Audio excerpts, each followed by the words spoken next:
We have a look now at a daughter making key sacrifices in her life to care for her mother who suffers from Alzheimer's. When we hear about the disease, we often learn very little about caregivers and what they experience during the trial. Well, tonight, Dr. Parthanandi is here to tell us about his conversation with a special caregiver spending years with her mom. Doc. Yeah, it really hits home.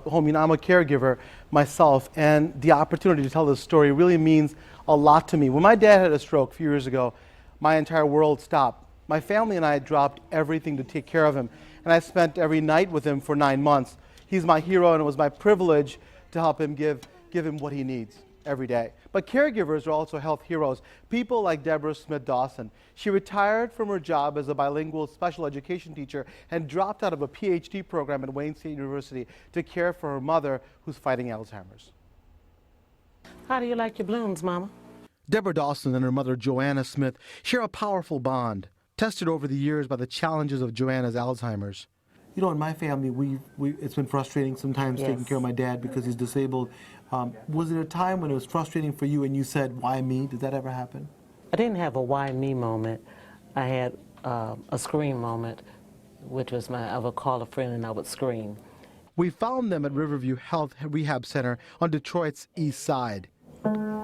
G? A few days after they celebrated Joanna's 85th birthday. All right. And did you sleep well last night? Yeah. Joanna once worked as a certified nurse's assistant for Alzheimer's patients. So she knew the route. She had already explained the route to me. She explained each step to me. So what sacrifices have you made, for your mom's care that have been really hard for you?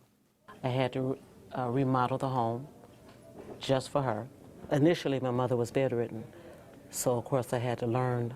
I'm not trained, of course, to assist, but I had to learn all the things I had to do by myself. So physically, you have the back pain because you do everything incorrectly. When my dad had a disabling stroke, it was devastating to us, and my blood pressure was up.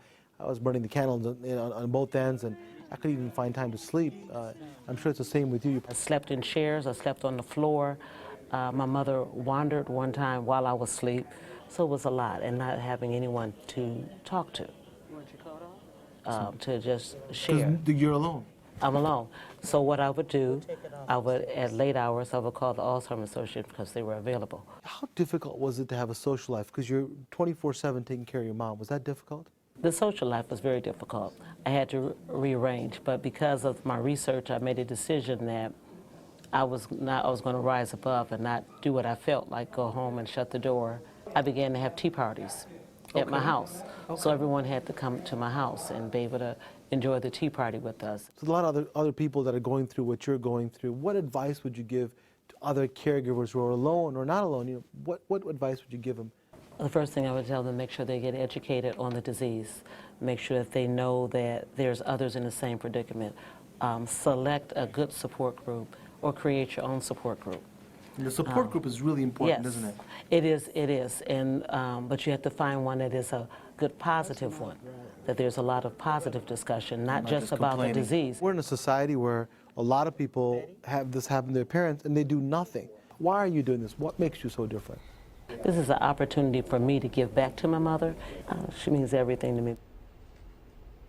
It's an amazing story. Deborah says she learned it's important for caregivers to take care of themselves as well so they can be there for their loved ones. The Alzheimer's Association says that nearly 60% of caregivers rate their emotional stress as high or very high. Many are exhausted from caring for loved ones around the clock. The disease is devastating, and I'm truly impressed by Deborah's mission to help her mom. She's fantastic. If Alzheimer's affects your family, the key is to get educated. Remember, there is help. The association has a hotline for caregivers and patients. Number is 1-800-272-3900.